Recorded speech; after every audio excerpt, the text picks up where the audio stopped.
આમ તો આપણે ત્યાં ગાયને માત્ર પશુ તરીકે નહીં, પરંતુ હજારો વર્ષોથી ગાયને માતા તરીકેનું સ્થાન આપવામાં આવ્યું છે. આજે પણ આપણે ત્યાં અનેક એવા લોકો જોવા મળી જશે જે સવારે ઉઠીને ગાયના દર્શન કરે, ગાયને રોટલી ખવડાવે છે અથવા ગૌ સેવાને પુણ્યનું કાર્ય માને છે. પરંતુ શું તમે માની શકો કે ગાયને માત્ર ગળે મળવા માટે લોકો હજારો રૂપિયા ચૂકવે? જી હા, આજે હું તમને જે વાત કરવા જઈ રહ્યો છું તે જાણીને તમે પણ આશ્ચર્યચકિત થઈ જશો.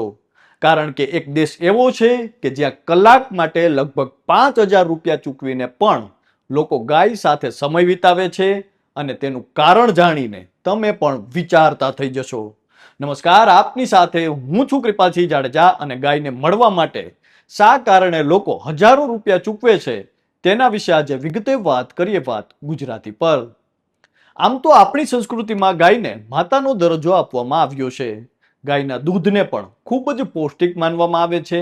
અનેક પશુપાલકો ગાયને પાળતા હોય છે અને તેના દૂધ અને દૂધમાંથી બનતી અન્ય વસ્તુઓથી સારી એવી આવક પણ મેળવતા હોય છે.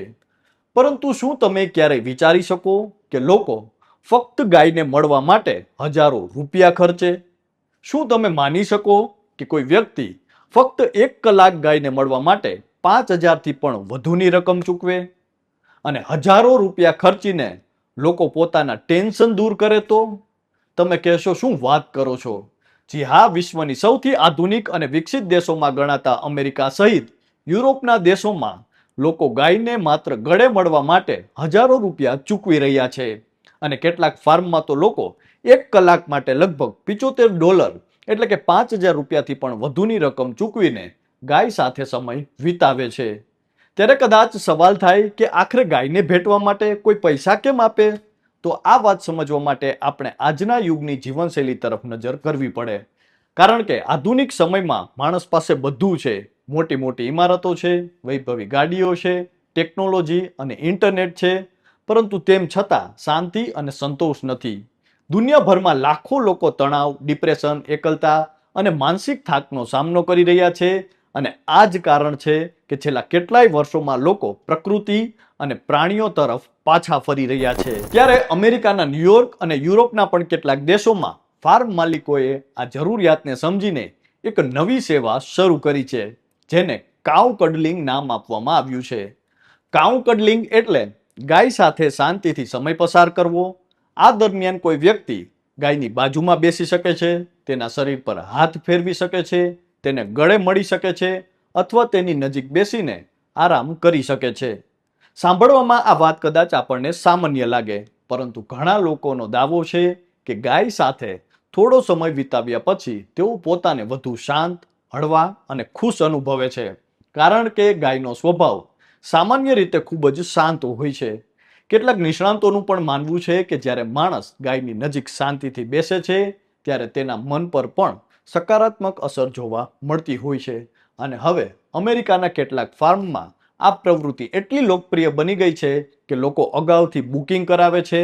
ઘણા લોકો તો પોતાના પરિવાર સાથે પણ આ અનુભવ લેવા માટે જતા હોય છે. જો કે આ વાત માત્ર ગાય પૂરતી મર્યાદિત નથી. વિશ્વના ઘણા દેશોમાં ઘોડા, કૂતરા અને અન્ય પ્રાણીઓ સાથે થેરાપી કરાવવાની પ્રથા પણ વધી રહી છે. કારણ કે લોકો માને છે કે પ્રાણીઓ સાથેનો સંપર્ક માનસિક સ્વાસ્થ્ય માટે ફાયદાકારક બની શકે છે. જો કે વૈજ્ઞાનિક રીતે એવું ચોક્કસ કહી શકાય નહીં કે માત્ર ગાયને ભેટવાથી દરેક વ્યક્તિનો તણાવ દૂર થઈ જાય. પરંતુ ઘણા લોકોના અનુભવો આ પ્રવૃત્તિને લોકપ્રિય બનાવી રહ્યા છે. સોશિયલ મીડિયામાં પણ કાઉ કડલિંગના અનેક વિડીયો અવારનવાર વાયરલ થતા રહે છે, જેમાં ઘણા લોકો ગાય સાથે બેસીને ધ્યાન કરતા પણ જોવા મળે છે. કેટલાક લોકો તો ગાયના ખભા પર માથું મૂકીને આરામ કરતા પણ જોવા મળે છે. આમ તો આપણે ત્યાં આધુનિકતાની દોટમાં અને વિદેશની દેખાદેખીમાં લોકો પશુપાલન અને સંસ્કૃતિથી દૂર જઈ રહ્યા છે, ત્યારે એ જ વિદેશના લોકો પોતાનો તણાવ દૂર કરવા માટે પશુઓની નજીક આવી રહ્યા છે. એમાં પણ ગાયનું વિશેષ મહત્વ છે. ત્યારે હાલ તો મીડિયા અને સોશિયલ મીડિયા પર આ માહિતી આપવામાં આવી છે, જેના પર લોકો પોતાની પ્રતિક્રિયા આપી રહ્યા છે અને કહી રહ્યા છે કે માણસે એક વખત આ ભાગદોડ ભરી જિંદગીમાંથી ફરી પાછા વળવું જ પડશે. ત્યારે આપ સૌ કોઈ પણ આ અંગે શું માની રહ્યા છો તે કોમેન્ટ કરીને અમને જરૂરથી જણાવજો. ફરી આવી જ કંઈક જાણીતી વાતોની અજાણી વાતો આપના સુધી પહોંચાડતા રહેશું અને મળતા રહેશું વાત ગુજરાતી પર.